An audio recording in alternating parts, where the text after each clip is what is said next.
Hi guys, so today pakita ko sa inyo yung mga na-curate ko na Supreme like this month.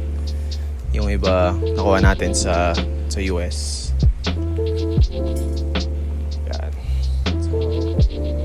So, by the way, itong bag for sale din to, Supreme. Ito yung una, FW25 S logo, New Era Supreme.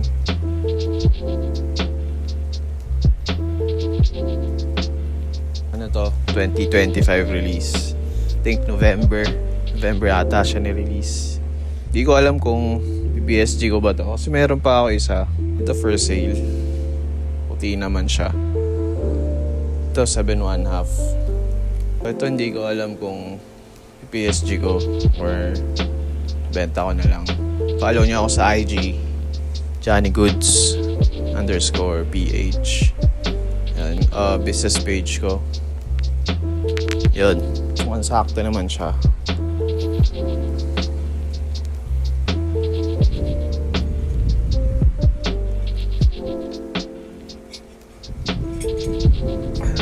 Pasensya na sa setup ko guys.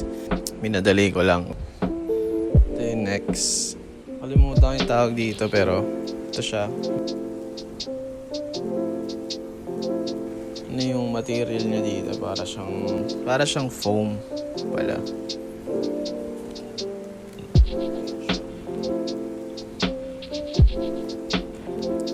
Pangatlo, S logo na tonal. Tas leather strap.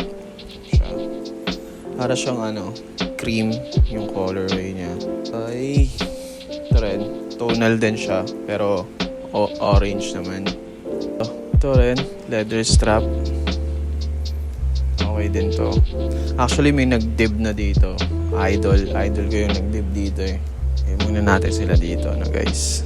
Para, eto. Actually, ang ganda na ito eh. Ano siya? Corduroy. Hindi ko alam kung kita sa camera. Corduroy siya na S logo. Yun no. Medyo husky pa yung boses, no? Ito. Para siyang acid wash. S logo. Kita ba?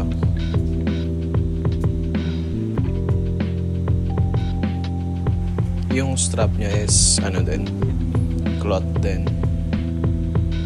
Okay. Next. The last na hat. Classic logo siya. Tapos wool plate. May issue siya guys. Kita siya. May butas siya sa likod. Basta meron dito. Sorry guys, ang pangit ang lighting ko talaga. Feeling ko sobrang dilim. Medyo naputol first half kasi full na pala yung storage ko. Continuation.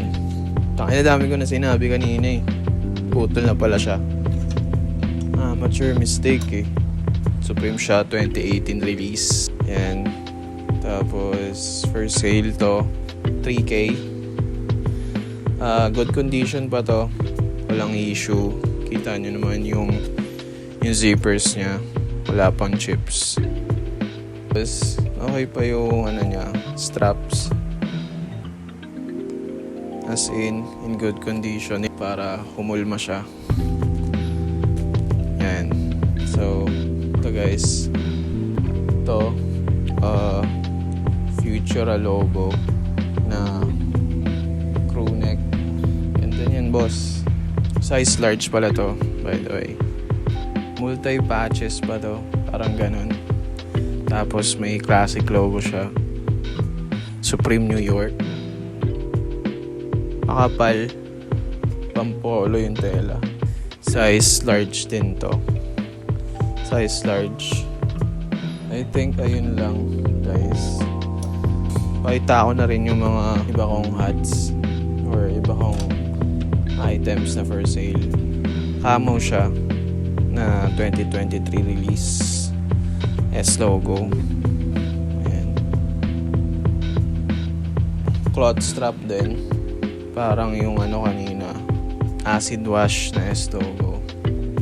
So di ba posted to kasi parang bala ko pag sasabay-sabayin ko na sila pag pinost ko. Seersucker Camp Cap blue colorway, 2017 release pa. Ganda siya, magaan lang with barcode sticker pa yan. Like parang brand new pa talaga siya, as in yung eyelets niya wala pang paint chips. So posted for 3,400. So ito yung isa, denim siya, 2014 release. Denim siya na parang tonal yung box logo, kulay ng box logo.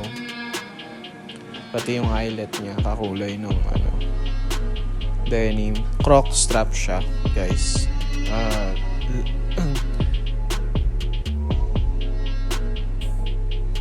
Tapos gold yung buckle. Ito, posted siya for 3,500. IG, Marketplace, tsaka Carousel. So I think yun lang muna today, guys.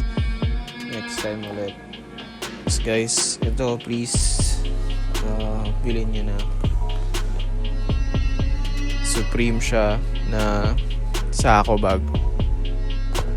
Duffel bag siya actually, na malaki. May mga na-curate din ako ng mga shirts, mga XL naman. XL, double XL. Tapos flip ko lang. May tumulong sa akin makahanap ng buyer. Shoutout kay Kuya Topi. Kuya Top. And so, yung iba kong shirts na yun, like this month ko lang din ata nabili. Tapos pinasa agad ni Kuya Top. Yun, nasold siya agad. XL yun, dalawang XL. Tapos may mga shirts pa akong for sale nasa IG, check nyo na lang. Ito rin, posted to sa IG, guys. Johnny Goods. So kung interested kayo, ganda to pang pang event, like